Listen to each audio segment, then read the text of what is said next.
म्हणजे एखादी मुलगी लग्न करून एखाद्या घरात सून म्हणून जाते आणि ज्यावेळी ती त्या घरचा किचन टेक ओव्हर करते किंवा किचन सांभाळण्याची जबाबदारी तिला दिली जाते की आता तू नवीन सून आहे आणि तू ह्या सगळ्या गोष्टींकडे लक्ष द्यायचं आहे.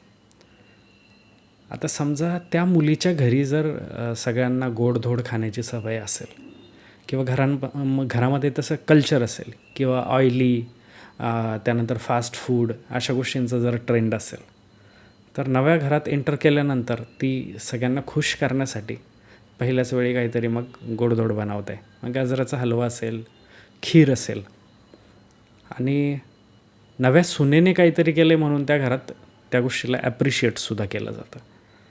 त्यानंतर मग हळूहळू जो फॉर्मॅट त्या मुलीने तिच्या आईकडून शिकला आहे तोच फॉर्मॅट इथे ती राबवायला लागते किंवा त्याच पद्धतीचं खानपान या किचनमध्ये बनायला सुरू होतं. आता सासूसुद्धा विचार करते की नवीन सून आहे, आता तिची जबाबदारी आहे, ती सांभाळेल. त्यामुळे सासूसुद्धा या गोष्टींना कुठे अपोज करत नाही किंवा फारसं लक्ष देत नाही. आणि मग हळूहळू या कुटुंबातल्या सदस्यांच्या आरोग्यामध्ये चेंजेस येऊ लागतात की ज्यांच्या आहारामध्ये साखरेचं प्रमाण पूर्वी तेवढं नव्हतं आणि ते हळूहळू इंट्रोड्यूस केलं जातं आहे. त्याचबरोबर मग घरात मिठायांचं ट्रेंड वाढलं आहे. प्रत्येक सणाला काहीतरी गोडधोड बनवलं जाऊ लागलं आहे किंवा यूट्यूबवर रेसिपी बघून नवी नवी व्यंजनं बनवली जात आहेत, खाद्यपदार्थ बनवले जात आहेत. आणि त्यातून हे जे आहे हे रुटीनमध्ये फॉलो केलं जातं आहे, ज्यामुळे शरीरामध्ये हळूहळू हानी होत चाललेली आहे. आता हे ती जाणून बुजून करते आहे का? तर नाही. परंतु हे घडण्यामागे कारण असं आहे की तिला पोषक घटकांची किंवा आहारशास्त्र जे आहे त्याचं पुरेसं ज्ञान नाही आहे किंवा ती त्याविषयी फारशी कॉन्शियस नाही आहे. त्यामुळे तिचा हेतू तर निर्मळ आहे की मी माझ्या कुटुंबाला चविष्ट काहीतरी खाऊ घालावं, परंतु न्यूट्रिशन कुठेतरी मिळावे याकडे दुर्लक्ष होत असतं. पोटभर खावं, सगळ्यांनी चविष्ट बनवावं हा हेतू तिचा निर्मळ असतो, परंतु न्यूट्रिशनल सायन्स किंवा न्यूट्रिशनचे जे बेसिक रूल आहेत ते माहिती नसल्याकारणाने नकळतपणे ती ह्या गोष्टी करत असते. आणि मग हळूहळू कोणाची तरी शुगर डिटेक्ट होते बॉर्डर लाईन, कुणीतरी हायपरटेन्सिव्ह होतं आणि अशा पद्धतीने शरीरामध्ये त्या कुटुंबातल्या व्यक्तींच्या बदल घडू लागतात. आता समजा काही वर्षांनंतर त्या घरात एखाद्या मुलीने जन्म घेतला आणि तिने जर हे फूड स्टाईल ॲडॉप्ट केलं आणि पुढे जर ती लग्न करून दुसऱ्या घरात गेली तर हे फूड स्टाईल कॅरी फॉरवर्ड होतं. आलं कुठून होतं? हिच्या माहेरून. त्याच्यानंतर पुढे तिच्या मुलीने ती लेगसी दुसऱ्या कुटुंबात नेण्याचं काम केलं. म्हणजे मला आठवतं की मी एका व्यक्तीच्या घरी गेलो होतो भेटायला आणि ती महिला, त्या घरातली ती महिला एका स्टीलच्या बाउलमध्ये मॅगी घेऊन खायला बसली होती आणि समोर तिची 13-14 महिन्यांची मुलगी होती आणि ती स्वतःही खात होती आणि त्या मुलीलाही फीड करत होती. आता मॅगी असोत किंवा इतर काही खाद्यपदार्थ असोत, आपल्याला जर त्याचं वास्तव माहिती नाही आहे किंवा अर्थातच ही पॅकेटमधून विकली जाणारी खाद्यपदार्थ जी आहेत त्याच्यात काही आर्टिफिशियल टेस्टर्स असतात किंवा टेस्ट इन्हॅन्सर असतात, ज्यामुळे ते खाल्ल्यानंतर तुम्हाला जे प्लेजर मिळतं, तो जो डोपामाइन स्पाईक तुम्हाला बघायला मिळतो, तर तो खाताना खूप चांगलं वाटतं ते पहिल्यांदा. आणि मग ते फ्रिक्वेंटली जर घडत असेल तर तुम्हाला ते फूड खाल्ल्यानंतर प्लेजर मिळतं. म्हणजे आपल्या मानवी शरीराविषयी जर बघितलं तर गोड, आंबट, तिखट, तुरट, खारट आणि काही चवी असतील ज्या नैसर्गिक माध्यमातून आलेल्या आहेत, तर त्याला आपलं इनर इंजिनिअरिंग जे आहे ते आयडेंटिफाय करतं. परंतु काही अशा गोष्टी आहेत ज्याला वेगळ्या पद्धतीने ब्रेन रिॲक्ट करतो. ते चायनीज फूडमध्ये आढळणार अजिनोमोटो किंवा आणि काही स्पायसेस आहेत जे आपल्या इंडियन स्पायसेसमध्ये येत नाहीत किंवा भारतीय मसाल्यांमध्ये ते नसतात. तर मग अशी अनोळखी चव जेव्हा आपण एकदा अनुभवतो तेव्हा ब्रेनला रिवॉर्ड मिळाल्यासारखं वाटतं आणि मग त्या गोष्टीचं ॲडिक्शन व्हायला लागतं. म्हणजे जे लोक फारसं फास्ट फूड खात आहेत त्या लोकांना घरचं खाणं जे आहे ते सपक वाटायला लागतं किंवा बेचव आळणी वाटायला लागतं. कारण फास्ट फूडमध्ये तेवढ्याशा पॅकेजमध्ये तुम्हाला सॅटिस्फायसुद्धा करायचं असतं आणि त्याची एक आयडेंटिटी तुमच्या मनावर बिंबवायची असते. त्याच्यामुळे तुम्ही बघा कधी फ्रेंच फ्राईज खा पेरी पेरी किंवा आणि काय तर त्याच्यावर सॉल्ट वगैरे अशा पद्धतीने स्प्रे केलेलं असतं की खाताना ते इन्स्टंट तुम्हाला असं बूस्ट देतं किंवा प्लेजर देतं.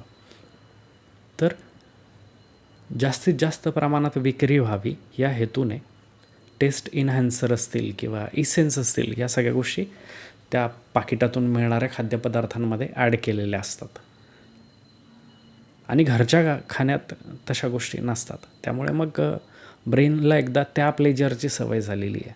त्या खाण्यातून जर आनंद मिळतो आहे तर मग घरचं खाणं बेचव वाटू लागतं.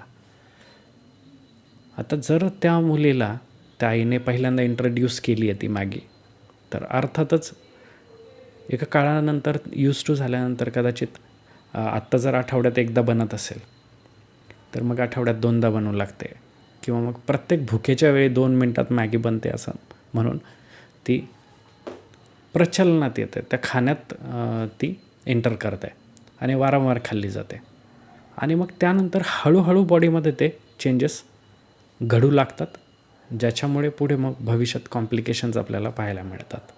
असंच मी शुगरच्या बाबतीतसुद्धा सांगतो नेहमी की ज्यावेळी तुम्ही पहिल्यांदा मुलाला चॉकलेट इंट्रोड्यूस करता तर हल्ली ते ट्रेंड झालेलं आहे. म्हणजे लहान मूल आणि चॉकलेट हे समीकरण झालेलं आहे आणि मार्केटमध्ये जर बघितलं तुम्ही तर चॉकलेटच्या नावावर शुगर कँडीज विकल्या जातात. म्हणजे ॲक्च्युअल चॉकलेट जे आहे ते थोडंसं एक्सपेन्सिव्ह आहे. म्हणजे तुम्ही तेवढ्या किमतीचं तर कोणाला ऑफर नाही करू शकणार किंवा त्या क्वालिटीचं चॉकलेट मार्केटमध्ये अवेलेबल असणं ही सुद्धा दुर्मिळ गोष्ट आहे. त्यामुळे चॉकलेटच्या नावावर mostly sugar loaded concentrate sugar जी असते त्याने भरपूर आणि कॉन्सन्ट्रेटेड शुगरयुक्त अशा शुगर कँडीज मार्केटमध्ये विकल्या जातात आणि लोकांना यातला फरक माहिती नाही आहे चॉकलेट आणि कँडीजमधला किंवा जेलीज असतील. मग अशा कंडिशनमध्ये ते मूल ज्याचं pancreas size hardly green pea एवढं आहे किंवा चवळीच्या दाणे इतकं आहे फार फार तर राजम्याच्या दाणे इतकं तर त्या तेवढ्याशा शरीरात ते जे कॉन्सन्ट्रेटेड 5 ग्रॅमची 6 ग्रॅमची शुगर कँडी आहे ती इतका इन्शुलिन स्पाईक क्रिएट करते आहे आणि अर्थातच त्यातून त्याला डोपामाइनचं प्लेजर मिळतं आहे. डोपामाइन स्ट्राईक होत आहे. प्लेजर हॉर्मोन ज्याला आपण म्हणतो. आता फर्स्ट टाईम जेव्हा त्याला इंट्रोड्यूस केले तेव्हा त्याला ती गोडी आवडते आणि मग बऱ्याचदा असा एक नियम बनतो की दररोज एकच चॉकलेट खायचं आहेस तू. सजेस्टेड आहे का तर बिलकुल नाही आहे. म्हणजे WHO असं सांगतं की 15 ते 20 ग्रॅम शुगर एक दिवसामध्ये एक ॲडल्टने घेणं सजेस्टेड आहे किंवा इतकी चालेल असं सांगितलं जातं. मॅक्स लिमिट 25 ग्रॅमचं सांगितलं जातं. आता हे सजेस्टेड आहे का तर बिलकुल नाही आहे. इन्शुलिन स्पाईक क्रिएट करतील असा कुठलाही शुगर रिलेटेड गोष्टी ज्या आहेत त्या सजेस्टेड नाही आहे मेडिकली. परंतु WHO असं सांगते की एवढं घेतलं तरी चालेल. म्हणजे पॉयझनस आहे परंतु हां एवढंसं घेतलं तरी चालेल तुम्हाला जर त्यातून प्लेजर मिळत असेल तर अशा पद्धतीने ते इंट्रोड्यूस केलं जातं. मग आता ज्यावेळी ते मूल दिवसात एक कँडी खातं आहे तर एक कालांतराने जसं एखाद्या अंमली पदार्थाचं ॲडिक्शन होत असतं. स्मोक असेल, टोबॅको रिलेटेड असतील आणि काय पान मावा मसाला असतील किंवा लिकर असेल, दारू. तर पहिल्यांदा जेव्हा तुम्ही कन्झ्युम केले तेव्हा तुम्हाला छान प्लेजर मिळालं, म्हणजे अगदी 100% प्लेजर मिळालं. सेकंड टाईमला ते प्लेजर तितकं मिळत नाही तेवढ्याच क्वांटिटीने, ते 95% मिळेल. थर्ड टाईमला ते 90%च मिळेल, कारण त्या डोपामाइनमध्ये ड्रॉप यायला लागतं. तो प्लेजरचा हॉर्मोन्स आहे आणि त्याला नेहमी चेस करत राहावं लागतं आणि मग ह्याच गोष्टी ॲडिक्शनकडे घेऊन जातात. अट्टल जो बेवडा मनुष्य असतो तर तो काही सुरुवातीपासूनच खूप बाटल्या भरभरून दारू पित नसतो. सुरू कुठेतरी तो एखाद्या पेगने करतो आणि मग तो लिकर ॲडिक्ट होऊन जातो. ठीक याच पद्धतीने मग कालांतराने एक चॉकलेटने प्लेजर मिळत नाही म्हणून 2 चॉकलेट्स खाल्ले जातात किंवा मग नियम बदलतो आणि दिवसात 2 चॉकलेट खाल्ले तर चालतील असं. त्यानंतर ते 2चे 3 होतात. एका वेळी 1च्या ऐवजी 2 खाल्ले जातात. जास्त प्लेजर मिळतं 2 खाल्ल्यानंतर. तर हा प्लेजर चेस करत असताना त्या गोष्टी रिपीटेडली होत असतात. आता हे मूल ज्याने त्या लहानच्या वयात जिथे त्याचं बॉडी इंजिनिअरिंग डेव्हलप होत होतं त्या वयात या मुलाने ती शुगर कन्झ्युम केली आहे किंवा त्या शुगरला एडिक्ट झाला आहे, तर हळूहळू ठीक त्याच पद्धतीने त्याच्या बॉडीचं इंजिनिअरिंग डेव्हलप व्हायला लागतं आणि मग 12व्या-15व्या वर्षात पोहोचेपर्यंत तो जो काही इन्शुलिन स्पाईक कॉन्स्टंट त्याच्या शरीराने झेललेला आहे किंवा त्या व्यतिरिक्त चहा असेल, दुधात घातलेली साखर असेल किंवा मग मिठाया असतील, म्हणजे इंडियन मिठायांविषयी बोललं तर असं सांगितलं जातं की डेडलिएस्ट डेझर्ट्स ज्या आहेत, मिठाया ज्या आहेत त्या भारतामध्येच आहेत. जिलेबी, त्यानंतर गुलाबजामुन, रसगुल्ला. तर ह्या हायली कॉन्सन्ट्रेटेड शुगरपासून बनवलेल्या मिठाया आहेत. म्हणजे वाटीभर शुगरला कॉन्सन्ट्रेट करून साधारण त्याची क्वांटिटी रिड्यूस होते, म्हणजे हायली शुगरी होऊन जातं ते आणि मग त्या शुगरच्या पाकामध्ये डिप केलेलं ते. तर सजेस्टेड आहे का ते? तर बिलकुलच नाही आहे, कारण ते इन्शुलिन स्पाईक क्रिएट करणारे हे नक्की. आणि मग जेव्हा कधी हा इन्शुलिन स्पाईक वाढतो तेव्हा बॉडी हायपरग्लायसेमिक स्टेजमध्ये जाते, म्हणजे रक्तात साखरेची पातळी मोठ्या प्रमाणावर वाढलेली आहे, हायपरग्लायसेमिया. आणि त्यानंतर इन्शुलिन सिक्रेट व्हायला लागतं, जे रक्तातली ही साखर उचलून घेतं. आता ते सिक्रेट होत असताना त्याला क्वांटिटी माहिती नाही आहे की रक्तात किती साखर आणि किती उचलून घेतली पाहिजे. रक्तामध्ये इन्शुलिन स्पाईक झाला, रक्तामध्ये इन्शुलिन स्पाईक झाला, शुगर स्पाईक झालेली दिसली, इन्शुलिन सिक्रेट होणार. किती? जितकं रिक्वायर्ड आहे त्यापेक्षा थोडंसं जास्त. आणि मग ते पूर्णपणे साखर उचलून घेतं आणि त्यानंतर पण काही काळ इन्शुलिन सिक्रेट होत राहतं, इन्शुलिन बनत राहतं. आणि मग ते रक्तातून इतकी साखर उचलतं की रक्ताचं एक जे प्रोफाईल आहे ते निगेटिव्ह मध्ये जातं, म्हणजे सगळी साखर उचलली आणि तरीसुद्धा इन्शुलिन आहे बॉडीमध्ये. आता ही अशी स्टेज असते जिथे ब्रेन सिग्नल देतो हे रक्तात साखरच नाही आहे. म्हणजे तुम्ही तासभरपूर्वी जरी गोड खाल्लं असेल किंवा तासभर पूर्वी जरी तुम्ही कार्बोहायड्रेट लोडेड मील कन्झ्युम केलं असेल, म्हणजे ताटभर भात खाल्ला आहे, भाकरी खाल्ली आहे किंवा आणि काही गोड त्याच्याबरोबर कंबाईन केलं होतं, तरीसुद्धा 2 तासानंतर तुम्हाला तो क्रॅश आलेला बॉडीमध्ये पाहायला मिळतो. का? तर इन्शुलिन जास्त होतं आणि सगळी साखर उचलून झाल्यानंतरसुद्धा इन्शुलिन ब्लड स्ट्रीममध्ये होतं तुमच्या आणि त्यामुळे ब्रेनला सिग्नल पोहोचला की रक्तात साखर नाही आहे, म्हणजे काहीतरी खाल्लं पाहिजे. हायपोग्लायसेमिक स्टेज, प्रमाणापेक्षा साखरेची पातळी जी आहे ती प्रमाणापेक्षा खाली गेली, हायपोग्लायसेमिया. आता जर लहान वयात ही मुलं हा हायपरचा गेम खेळत असतील, एक्स्ट्रीमिटीज म्हणजे +10 -10 असा गेम खेळत आहेत, मध्ये 0चा स्केल आहे, मग एक स्टँडर्ड रेकमेंडेशन काय असते की असे खाद्यपदार्थ खा तुम्ही की इन्शुलिनचा स्पाईक क्रिएट करत नाही आहे. म्हणजे खाल्ल्यानंतर रक्तात साखरेची पातळी वाढते आहे, पण अत्यंत उच्चांकाला नाही जाते किंवा ड्रॉप होताना सुद्धा ती मोठ्या प्रमाणावर ड्रॉप होत नाही आहे. म्हणजे तुम्ही +5 किंवा -5 इथंपर्यंत ठीक आहे. परंतु हायपरचा जर गेम तुम्ही नेहमीच खेळत असाल तर भविष्यामध्ये इन्शुलिन प्रोड्यूस करणारं तुमचं पेनक्रियाज किंवा त्यामध्ये असलेले बीटा सेल्स यांच्या इंजिनिअरिंगमध्ये काही चेंजेस येऊ लागतात. म्हणजे ज्या प्रमाणात इन्शुलिन सिक्रेट व्हायला हवं त्या प्रमाणात ते इन्शुलिन सिक्रेट करत नाही. आणि मग ह्याचे परिणाम काय घडतात तर तुम्ही टाईप 2च्या डायबिटीजला डिटेक्ट होता. आणि मग बॉर्डर लाईनवर असता किंवा काय. आणि तरीसुद्धा तुमचा फूड पॅटर्न बदललेला नसतो. कारण भारतीय खानपान जर बघितलं तर 70% कार्बोहायड्रेट सेंट्रिक आहे. म्हणजे एखादा व्यक्ती जेव्हा जेवायला बसतो त्याचं ताट बघा तुम्ही, थोडीशी भाजी असते, त्याच्याबरोबर 1 किंवा 2 भाकरी, चपाती, राईस, दाल. आता तो चर्चेचा भाग आहे की डाळीला लोक प्रोटीनचा सोर्स म्हणून कन्सिडर करतात. परंतु कन्सिडरेशन जेव्हा होतं प्रोटीन किंवा हे फूड प्रोटीन फूड आहे की कार्बोहायड्रेट फूड आहे, प्रथिनयुक्त आहे की कर्बोदकेयुक्त आहे, हे डिसाईड करत असताना त्याचं पर्सेंटेज जे आहे ते 50-50 बघितलं जातं.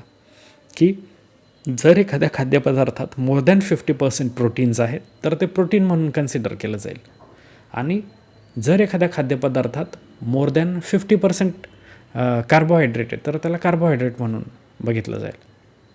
जर आपण डाळींचं वर्गीकरण केलं तर आपल्याला लक्षात येतं की 60% कार्बोहायड्रेट आहे, 40 ही मॅक्सिमम फिगर मी सांगतो आहे. काही डाळी तर अगदी 25% किंवा 20% प्रोटीन्सच्या आहेत. परंतु मग व्हेजिटेरियनच्या केसमध्ये डाळींना ग्लॉरिफाय केलं जातं. मग आणि एक प्रश्न येतो की तेवढं प्रोटीन घेण्यासाठी समजा चण्याच्या डाळीमध्ये समजा 100 ग्रॅम डाळीमध्ये ॲज्युम करा की 30 ग्रॅम प्रोटीन आहे किंवा 20 ग्रॅम प्रोटीन आहे 100 ग्रॅम डाळीमध्ये. परंतु तिची बायोलॉजिकल व्हॅल्यू म्हणजे तेवढं कन्झ्युम केल्यानंतर 20 ग्रॅम प्रोटीन मिळतं आहे, पण शरीर त्यातलं ॲब्झॉर्ब किती करतं याला बायोलॉजिकल व्हॅल्यूने डिफाईन केलं जातं, ती सुद्धा लो आहे. मग एखादा व्यक्ती जेव्हा प्लेट प्लॅन करत असतो आणि तो थोडीशी भाजी, भाकरी मेजर क्वांटिटी असते किंवा राईस मेजर क्वांटिटी असते, तर ते मील जे आहे ते कम्प्लिटली कार्बोहायड्रेट लोडेड असतं. आणि साखर जरी एखाद्याने बंद केली आणि अशा पद्धतीने आहार जर असेल तरीसुद्धा तो भविष्यात हळूहळू त्याच्या बॉडीमध्ये चेंजेस करत असतो. मग लहानपणात हा इन्शुलिन स्पाईक आणि असं कार्ब लोडेड मील जर मिळत असेल तर त्याच्या बॉडीमध्ये असे काही जेनेटिक चेंजेस येत आहेत किंवा त्याच्या बॉडी इंजिनिअरिंगमध्ये असे चेंजेस येत आहेत की तो वयाच्या 12व्या किंवा 15व्या वर्षी डायबिटिक होणार आहे, टाईप 2चा डायबिटिक होणार आहे. आई किंवा वडिलांना होता नव्हता हा दुसरा भाग आहे. किंवा आत्ता एक लेटेस्ट रिसर्च आला आहे ज्यामध्ये असं सांगितलं जातं की 90% जेनेटिक प्रोफाईल जे आहेत ते आईकडून घेऊन येतं मूल. वडिलांचा त्यात म्हणजे जसं मानलं जातं की 50-50% रोल असावा किंवा असला पाहिजे, लॉजिक वापरलं जातं, तसं नाही आहे. नवीन आलेला रिसर्च असं सांगतो आहे की 90% तो आईकडून घेऊन येत असतो. म्हणजे आईच्या वंशावळीत जर कोणाला डायबिटीज असेल तर मग ह्याचे होण्याचे चान्सेस आहेत. आणि असं खानपान असेल तर ते प्रोफाईल नसलं तरीसुद्धा डायबिटिक होण्याचे चान्सेस आहे. कारण हा हायपरचा गेम खेळला जातो आहे लहान वयातच. आता 2 डिकेड्स पाठीमागे गेलं, समजा 20 वर्ष पाठीमागे गेले तर मार्केटमध्ये शुगरी फूड तेवढा अवेलेबल नव्हता आत्ता ज्या प्रमाणात आहे ते. सणाला कधीतरी गावाकडे सणाला कधीतरी गोडधोड बनलं जायचं, खूप आनंद व्हायचा. हल्ली फूड स्टाईल इतकं इव्हॉल्व झालं आहे प्रत्येक घरामध्ये की गोड खाऊ वाटते, पुरणाच्या पोळ्या बनवा. सणाव्यतिरिक्त सुद्धा या गोष्टी घडायला लागल्यात. मिठाया घरात सणाव्यतिरिक्त येऊ लागलेत. किंवा मग नवा ट्रेंड आला आहे केक, पेस्ट्रीज किंवा बेकरी प्रॉडक्ट्स असतील, तर हे हायली लोडेड आहे with pure form of sugar. त्यातले फायबर्स काढून घेतलेले आहेत. खारी, टोस, केक, बटर, जे काय असतं ते ड्राय. आणि याला कॉम्बाईन केलं जातं, याचं कॉम्बिनेशन केलं जातं चहाबरोबर.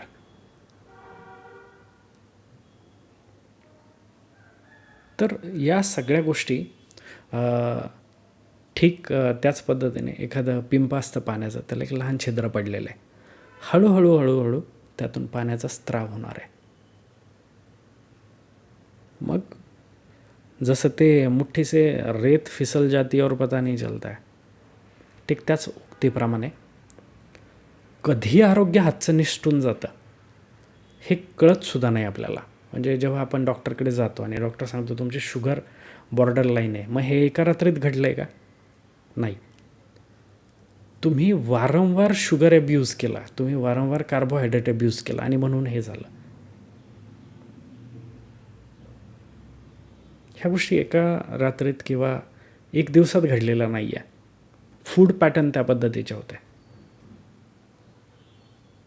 तर सांगायचं तात्पर्य हे आहे की त्या किचनचा केंद्रबिंदू कोण आहे?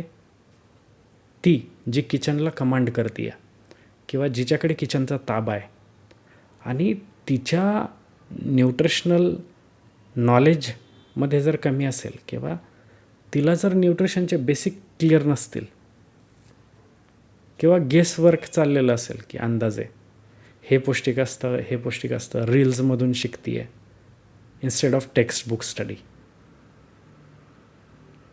तर मग संपूर्ण कुटुंबाचं आरोग्य चिंतेचा विषय होता.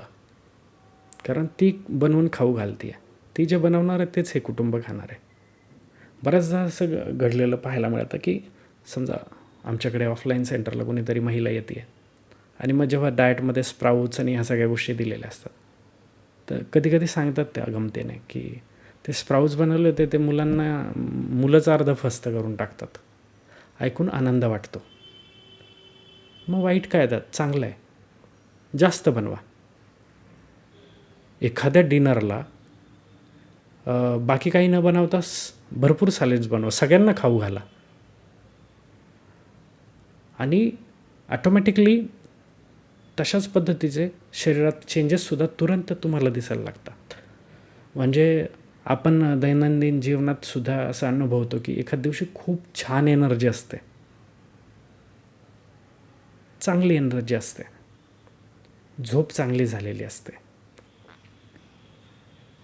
तर असं कुठंतरी लिहिलेलं वाचलं होतं मी की you are your own doctor किंवा बी युअर ओन डॉक्टर.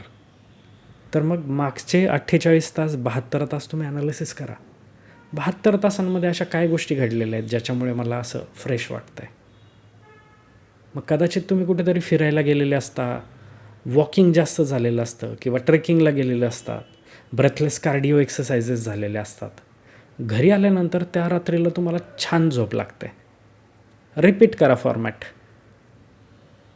किंवा एखादं फूड घेतल्यानंतर किंवा एखाद पद्धतीचं खानपान घेतल्यानंतर तुम्हाला आळसवाणं वाटत नाही, झोप चांगली लागते, डायजेशन चांगलं दिसतं, फोकस चांगला दिसतो. रिपीट करायला सुरू करा. याचा अर्थ ते तुमच्या बॉडीला सूट करतं आहे. तुमच्या बेस्टपेक्षा चांगलं इतर कोणीही तुमच्या शरीराला ओळखू शकत नाही. परंतु तेवढं कॉन्शियसनेस किंवा तेवढा सुज्ञपणा असायला हवा. मी काय खातो आहे, म्हणजे माझ्या आहारातून माझ्या पोटात काय जातं आहे, किंवा पाणी किती पितो आहे, मी पॅक्ड फूड किती खातो आहे, मी बेकरी प्रॉडक्ट्स किती खातो आहे. मी जेव्हा ग्रॉसरी स्टोअरमध्ये जातो तिथे जे काही मांडलेलं असतं सगळं ते निवडताना किंवा ते विकत घेताना काय निवडतो आहे. इन केस ते फ्रीज पाहिले असतील तुम्ही हॉटेलांमध्ये लागलेले किंवा बेकरी शॉपमध्ये, इतर दुकानांमध्ये, जिथे कोल्ड्रिंक्स वगैरे भरभरून ठेवलेले असतात. आता कोल्ड्रिंक म्हणजे शुगर लोडेड आहे हे सगळ्यांना माहिती आहे, परंतु त्यालाही पर्याय म्हणून काही लोक असं चूज करतात की त्यामध्ये ते एक निंबूज किंवा निंबूजा असं काहीतरी एक ड्रिंक येतं ज्याच्यावर लिंबाचं ब्रँडिंग केलेलं आहे. अगेन तुम्ही त्याचे न्यूट्रिशनल फॅक्ट वाचले तर लक्षात येतं की हे सुद्धा शुगर सिरपपासूनच बनवलेलं आहे, त्यात फक्त लिंबाचा इसेन्स घातलेला आहे.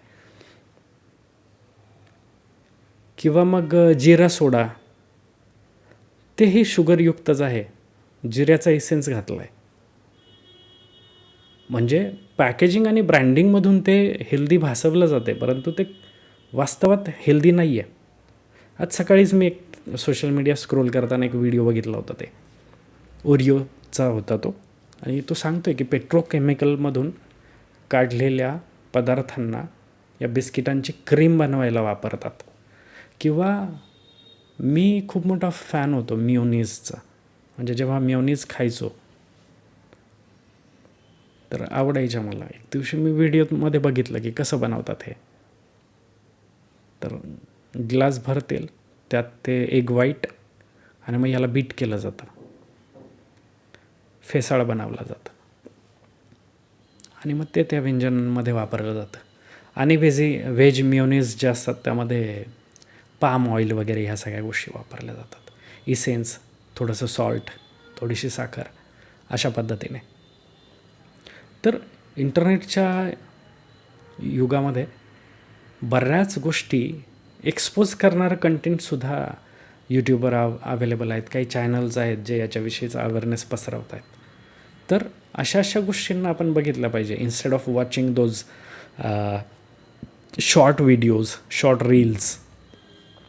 असे व्हिडिओज जर बघितले तर त्यातून एज्युकेशन होईल. आणि स्त्रियांनी हे करणं हायली रेकमेंडेड आहे, कारण तुमच्या मुलाचं भविष्य तुमच्यावर डिपेंड आहे. तुमच्या आहाराविषयीची समज जर चुकीची असेल तर तुमच्या मुलाच्या आयुष्याचं वाटोळं होणार आहे. किंवा ज्या कुटुंबावर तुम्ही प्रेम करताय त्या कुटुंबाचं आरोग्य, त्या आरोग्याची लगाम तुमच्या हातामध्ये.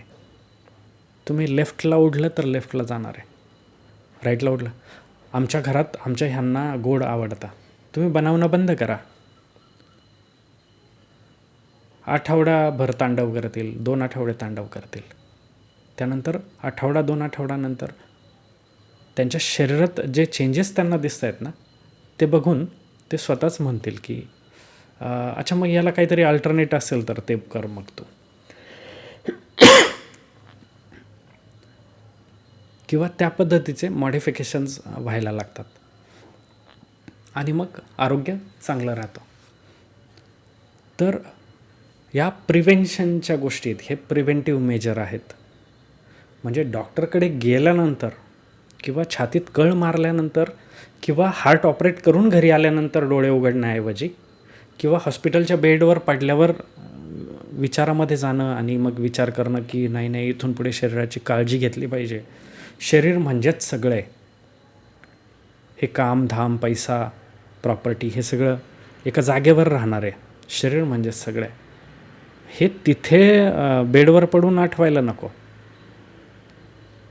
ते वेळीच जर आधी आठवलं तर कदाचित तिथे जाणे इतपत वेळच येणार नाही.